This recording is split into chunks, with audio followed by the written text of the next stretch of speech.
Right, y'all, welcome back to Combat Arms channel.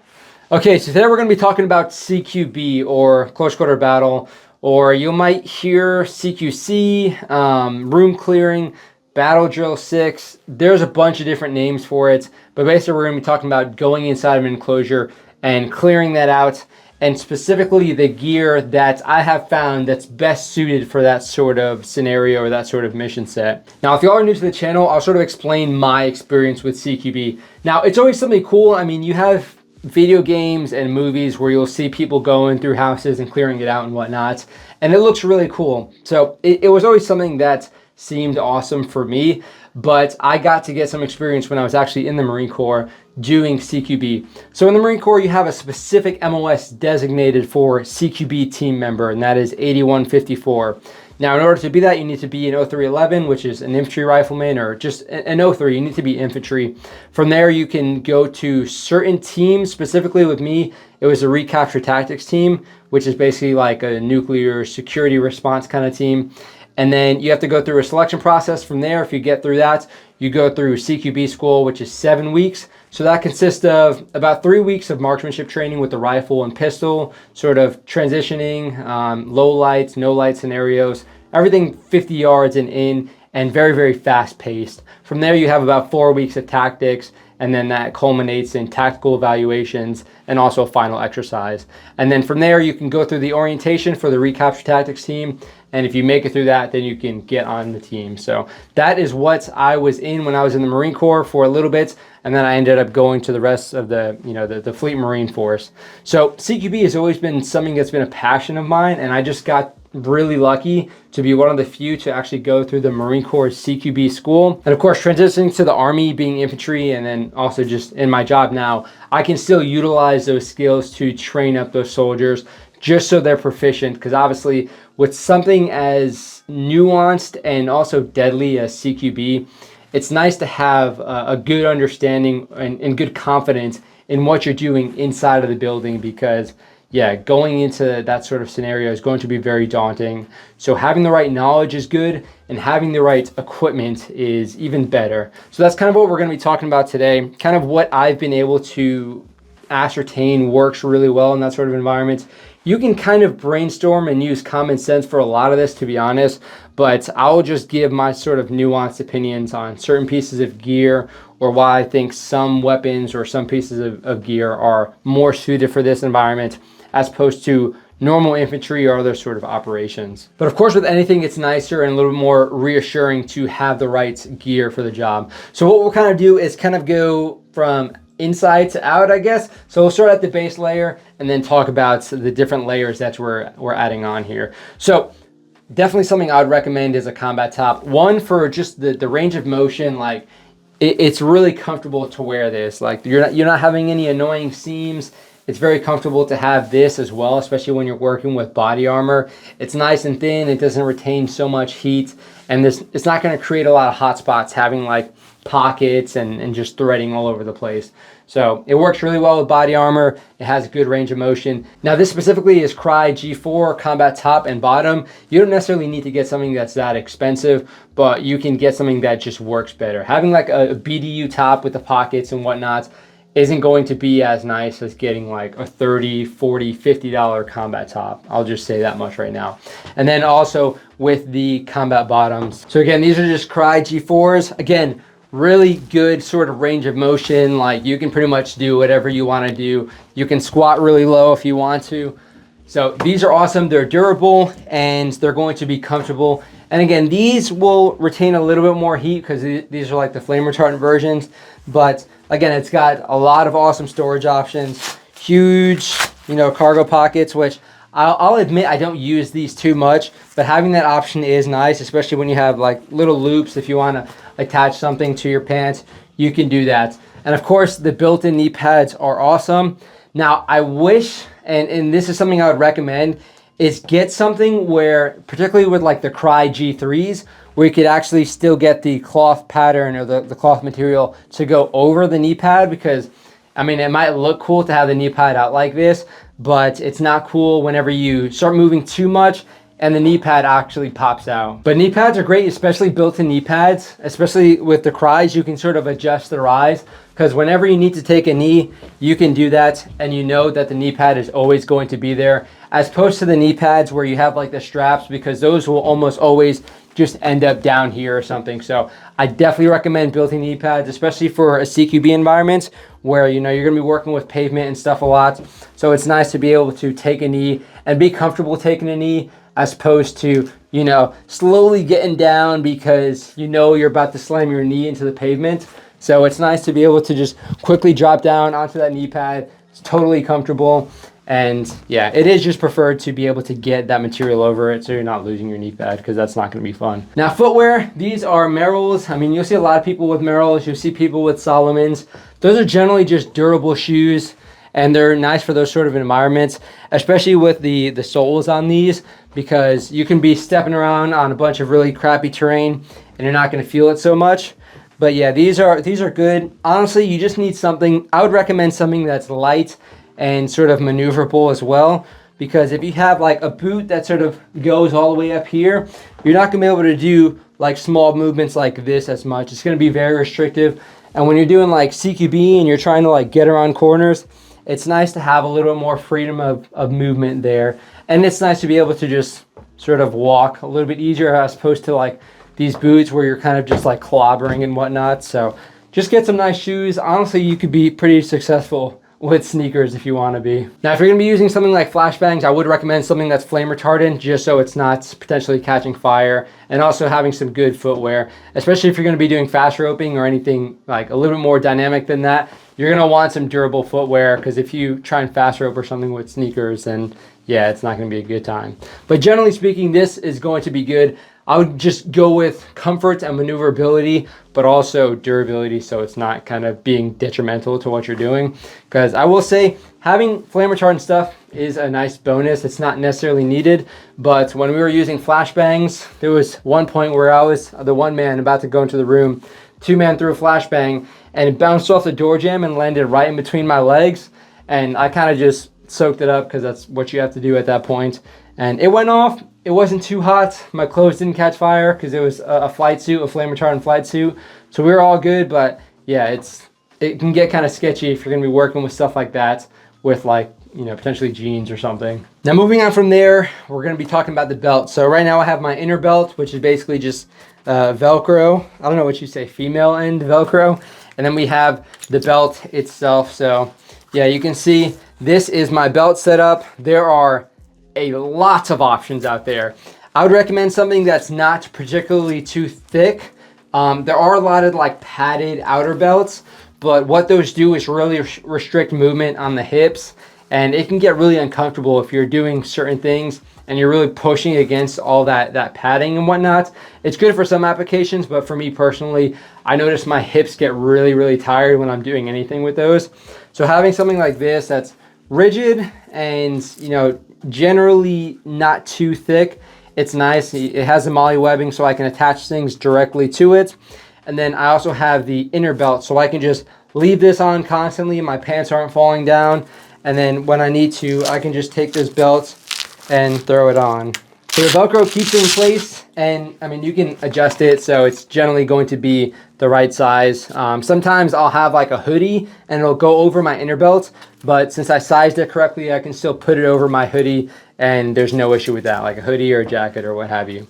So what I would definitely recommend having is some magazine pouches. It's nice to have them on your belt because they're just easy to reach. Sometimes it might get a little bit awkward doing certain things with a plate carrier. You can get used to it, but it's just a little bit more natural to grab something that's on your hip as opposed to something that's in your plate carrier. It's all about how much you train, but I do like having, and this is pretty much what I'll always do now, is put my magazine pouches, my pistol magazine pouches on my belt. But you can put rifle magazine pouches or what have you. Just put it on your non-dominant side and you'll be good to go. Now you can see I also have a flashbang pouch. So this is from, the pistol mag pouch is S-Tac and the flashbang pouch is Direct Action Gear. Both of them do some fantastic stuff. So if you are looking for getting flashbangs, if you're in the military, you have more options because you have, you know, military grade stuff, I guess. In the civilian markets, you have a lot of airsoft stuff that's kind of tailored to the airsoft market, or general pyrotechnics like this one. So this one is from IWA. They do some pretty good ones, a few different variations. This is their M11, which is like a multi-bang. And yeah, it's pretty cool. It's also lightweight, which is nice because I'm not really feeling it on my belt so much. And yeah, it's pretty much got everything you would need or expect, I guess, in a flashbang. A little bit slower fuse time, but these are pretty cool. If you can afford them, then they're definitely a cool thing to have. But yeah, flashbangs, not necessarily a flashbang. These are more diversionary devices, and there is a difference because with these, it's not necessarily going to blind you, but it is going to be loud, and yeah, it's going to make a lot of noise. It's going to divert your attention. It's going to distract you, which, you know, for the most part, does a lot. Flashbang, if you get flashbanged and you can't really see, yeah, it's going to be great. But if you can have a diversionary device that you can throw inside the room so it draws their attention to that and distracts them, especially if they're not wearing hearing protection, it's going to kind of suck as well. It's going to give them a little bit of like a shock and awe and kind of put them in that fight or flight before you actually get in there. So it buys you a little bit of time and again, distracts them a little bit so their attention isn't like on the doorway about to shoot you. An IFAK or an individual first aid kit is definitely something you're going to want to have. Depending on what you want to prioritize, you can put whatever you can fit in there. Generally, this small one works okay. I do have another tourniquet on my kit, but this pretty much has everything I would need as far as like gauze and NPA, even shears in here. I have a decompression needle, but yeah, you definitely need to have an individual first aid kit. Now, a dump pouch is nice, more specifically for like tactical reloads. Now with a speed reload, you're gonna be dropping that magazine because you're just trying to get a new magazine in there as soon as possible. With tactical reload, that's more for, you know, there's a lull in the fight. So you just want to retain that ammo because, you know, you might take a magazine that has like 5-10 bullets in it and you're going to replace it with a magazine that has like, you know, 30 rounds or what have you. So it's nice to be able to just quickly secure things so you're not messing with putting it back in the pouches or taking a magazine with like 5 rounds and putting it, you know, where you might reload it from. So it's nice to be able to retain that magazine, and it's nice to be able to do it quickly with a dump pouch because it's kind of like a big opening and it's natural to just kind of throw it behind you.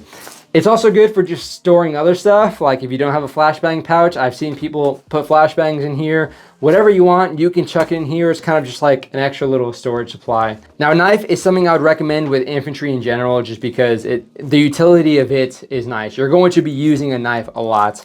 And of course, if things go really sour and you need to have, you know, you can't get to your primary weapon, you can't get to your secondary weapon. If you have a knife, that probably won't fail you. If you know how to use it, then it's a nice little kind of tertiary weapon to have on you. And getting a nice holster, of course, in a CQB environment, something that we're going to talk about, it's nice to have a sidearm. It's definitely something I would recommend. So make sure you get a good holster for it. The level of retention is going to be based off of kind of what you do or what you're planning on using this kit for. But for me, just having a normal Kydex holster where I can reach my pistol easily and not have too much retention is fine with me. But yeah, you definitely want a good holster for your sidearm so you're not fighting it whenever you need to actually get that pistol out. And the leg strap is something that I didn't really like too much, but now it's something that I can't go without for a holster, because now I know when I'm trying to draw my pistol, the holster is going to stay right there, so I can just focus on getting the pistol out of it, as opposed to trying to grab the pistol and the holster is like coming out like this, and I'm just trying to, you know, move my body to get the pistol out. All right, moving on to arguably the most important thing, at least for a tactical platform, to be able to have all of your gear accessible while providing you with some protection, is the plate carrier. So this is an Agilite K5. Awesome plate carrier, very, very comfortable, and it allows me to pretty much put whatever I need on there. So you can see I have some more STAC magazine pouches. These are for my rifle. And then I also have some more Blue Force Gear rifle magazine pouches right here on the side. So my rifle ammo is pretty easy to get to if I need to. But of course, generally speaking, if I have a sidearm, I'm going to go for the sidearm before I try and reload the rifle, just because you never really know what's going on with that rifle. It's a little bit quicker as well with the pistol. We all kind of know that from Call of Duty 4, right? Remember, switching to your pistol is always faster than reloading. Now, there are a few things you're going to want to put on here, depending on your job, obviously. If you're going to be rocking a radio or some sort of communications, it's nice to be able to have a spot for that. Some people can just put their radio in their backpack. Some people, like with me, depending on the size of the radio, you can kind of just have a magazine pouch on your side. Again, it's nice to be able to have the stuff accessible if there's a potential that you're going to be, manipulating it or trying to do something with it. So you're not having your buddy mess with, stuff in your backpack too much. And nowadays with radios, you can just put the push to talk like easily accessible on your shoulder. So it's pretty easy with that. Again, a lot of this stuff is going to be nuanced. So some of this might not apply to you. If you guys just want to learn a good sort of CQB loadout for airsoft or just for civilian life, then a lot of this stuff will apply, but some of it won't apply. Now, I do have a Faro Concepts dangler. You can see I also have some chem lights here just for marking. Chem lights are an awesome signaling device or an awesome marking device. So if you just need to draw someone's attention or let them know something, chem lights are a good option. And having them easily accessible is just nice. Now you can see I have a tourniquet in there. I also have another tourniquet inside here. Again, this is just an easily accessible and especially out of the way storage supply. So I would definitely recommend getting something like this, like the Faro dangler. Now with the backpack, this is the Agilite AMAP 3. It's awesome because it works really well with this plate carrier and it's very, very modular. So if I need a buddy to take this off, they can just unclip it and take it off my back, as opposed to me having all these restrictive straps on my shoulders and, trying to fight my sling and my weapon to get the bag off. My buddy can just unclip it and, they can give it to me, or we can start, moving some stuff around. Now, these are a great option if you want to have certain things. With this, I have a camouflage net for my helmet if I need to chuck that on. I have some other signaling devices in here. Now, breaching gear is an awesome thing to put in these. So with these specifically, I just have some small, not really, I wouldn't even call it bolt cutters, but basically pliers. These are good for smaller locks and also chain link fences. So just having something like this, which is, small, lightweight, I can just chuck it in here. It's a nice option if we need to get through something like a chain link fence, because yeah, something as simple as that can really hem you up if you can't get through it. And this is just a good option to defeat easy things like that. I would also recommend something like a pry bar. So this is a Tecton pry bar, very durable, American made, so it's good stuff. Yeah, it's a pry bar if you need to get like a door open, or if you need to move something that's pinned on something. Even if they barricaded like a door a certain way, or they kind of did something weird, you could also use it as leverage to defeat certain locks. But yeah, pry bar is very versatile. You'll kind of see this in the form of a Halligan tool for the most part. But yeah, having something small and again lightweight like this is a nice option, again, just to kind of defeat certain things. And again, just some more chem lights. You can put extra ammo in here, more flashbangs, again, a radio. Your hydration system is something that you're probably going to want, because yeah, you're gonna be drenched in sweat if you're inside of an enclosure for more than like an hour, especially an hour. It's gonna get pretty rough, pretty hot with all this stuff on in a closed environment, especially when, guns are going off and all your adrenaline is just spiked to the max. So yeah, definitely something you're gonna want. And of course, if you can get, ballistic plates, yeah, if you can afford it, it's just a nice thing to have. Personally, I prefer ceramic plates. They're a little bit thicker, but the protection is pretty much unmatched. So definitely get a good pair of plates if you're gonna get some plates. Yeah, that's pretty much it. Again, something comfortable, something that suits your needs, something that you're not going to fight. I think the way that this Agilite is set up, I'm not having to fight it so much. It's very, very comfortable. Now, as far as other plate carrier recommendations, you have Faro Concepts, you have Spiritus, you have Cry, just some more. If you guys want to do some research, you can kind of find what suits your needs the best. Okay, now your helmet. There are plenty of options for helmets. I'll just go ahead and say that right off the bat. Me personally, and you guys might, if you guys aren't new to the channel, you'll probably know I like high cut helmets, just because I like using the Peltors with them. They do have hearing protection, or electronic hearing protection, that is inside the ear, which is awesome because it's not retaining all the heat and it's still noise canceling, and you could also still attach comms to it. So those are a great option if you guys want to look at those. But Peltors, I forgot what the new Liberators, I think, another big one that I've seen a lot of people using. Great option because it allows you to be able to hear everything while, you know, when something's going off like a flashbang or gunshots, it'll cancel all that out.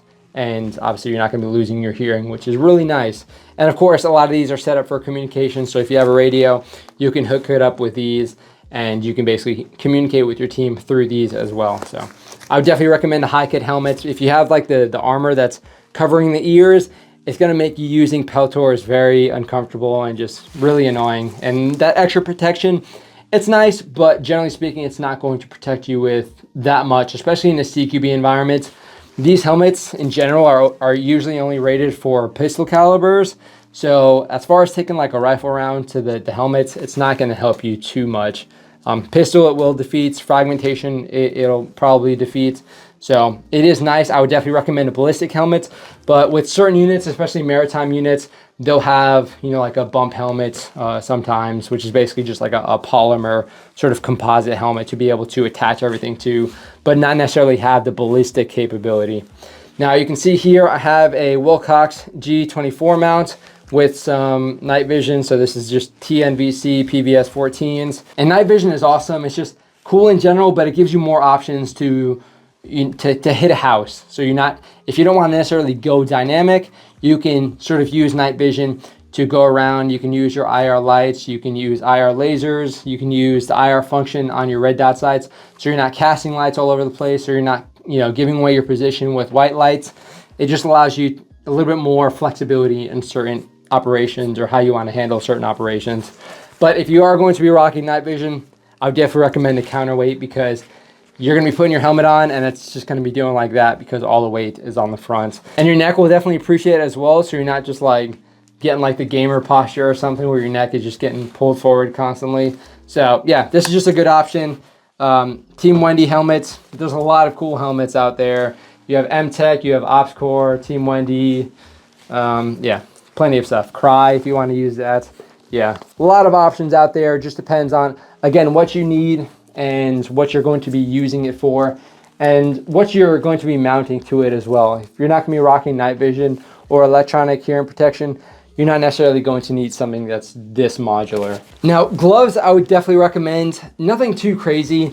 I mean, there's just mechanics, lightweight mechanics gloves, really no extra padding, because the padding doesn't really do a whole lot for you. The hard knuckle gloves, really kind of pointless if you ask me. So having gloves like this, lightweight, flexible, so you can still sort of have that dexterity with your hands and whatnot, especially when you're drawing a pistol.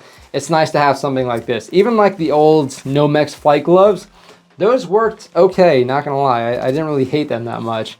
Hatch makes some good gloves. There's a lot of glove options out there. I would recommend them, not totally necessary, but it is nice because, again, you just have that, kind of like with the knee pads, you have that confidence that you can, you know, manipulate certain things or grab certain things, and it's not going to jack you up as much as, you know, touching certain things with a bare hand. Now, as far as worn gear, that's pretty much it. There's a lot more you can add to this, but again, you want to be generally a little bit lightweight and especially maneuverable to be able to sort of get into weird positions and whatnot, and, you know, not be fighting your equipment to get into those positions. Because CQB, and you hear this a lot, but CQB is a game of angles, and you also don't want to be exposing any of yourself. You want to be exposing as little as possible whenever you're trying to get those angles. Now, I'm going to talk about weapons a little bit, but I'm not going to go too in depth because I talked about that a little bit more in length when I was doing my CQB instructional series. So I definitely recommend checking that out if you guys want to learn a little bit more about the basic sort of fundamentals of CQB and CQB tactics and weapons manipulations. But of course, I would always recommend a sidearm when you're doing CQB, because you can have a nice high-end rifle, you can have, you know, top-notch ammunition and everything. You can clean it, everything will sound good, but something crazy can happen and you can have a rifle malfunction, or it might just run out of ammo. And switching to a pistol is going to save you some time as opposed to trying to get your rifle back up. Now, a lot of people will say, you know, you're losing a lot of firepower and accuracy when you're going from a rifle to a pistol. And of course, that's true. But if you're proficient with a pistol, you can be very, very lethal in a CQB environment. It's not going to defeat armor as well as a rifle. It's not going to hit as hard as a rifle, but it's a great option. If you're within 25 yards, a pistol is an awesome option, especially when you're talking about speed and how seconds really matter in that CQB environment. So this particularly is a SIG M18. I would always recommend having a flashlight. This holster isn't for this, so if you guys are trying to, yeah, it's not going to work out. Again, having a nice holster with your pistol is going to be nice so you're not fighting it so much. But I would always recommend a flashlight with it, just because if your rifle goes down, especially if you're doing like low light scenario, or if somebody's just in like a weird dark area like a closet or something, it's nice to be able to, you know, present your weapon and sort of cast a light on them. I mean, you can have night sights and you can have, you know, a bunch of good training, you can have general light, but if you want to get that good positive identification, then it is nice to have a flashlight. Again, it's just nice to have that option. Doesn't add that much weight, and it doesn't really add that much bulk when you're talking about just putting it on a belt, you know, in a holster. So yeah, a pistol, I'm not going to go into the specifics. Just get a good semi-automatic pistol. Definitely don't try and carry a revolver in a CQB environment. You definitely could. You could definitely do that, but yeah, you're gonna have very limited ammo. Reloading that thing is going to be a struggle unless you're like Jerry Mitchell or something.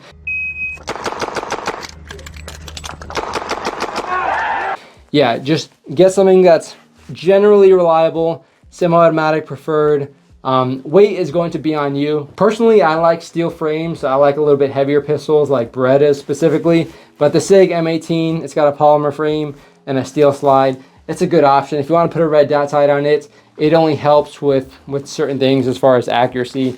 But again, whatever you get, just make sure you're training on it. But yeah, I would definitely recommend a light, especially if you can get one with a strobe. That would be a good option too. Now, shotguns, this personally I would not use as far as like a primary weapon. Definitely not. You might feel cool, but you're not going to feel cool when you run out of your 5 shells and then you get smoked by a dude with a pistol. So this is a great option if you want to use it for ballistic breaching. This is short enough. I could actually just chuck it in my backpack and I can have my buddy take it out, and then we can breach with this pretty easily. So yeah, this is more of what I would use for a breaching shotgun. There are options for primary shotguns. Now, this one was particularly successful during Fallujah, but I wouldn't recommend it nowadays. You can see it's very long.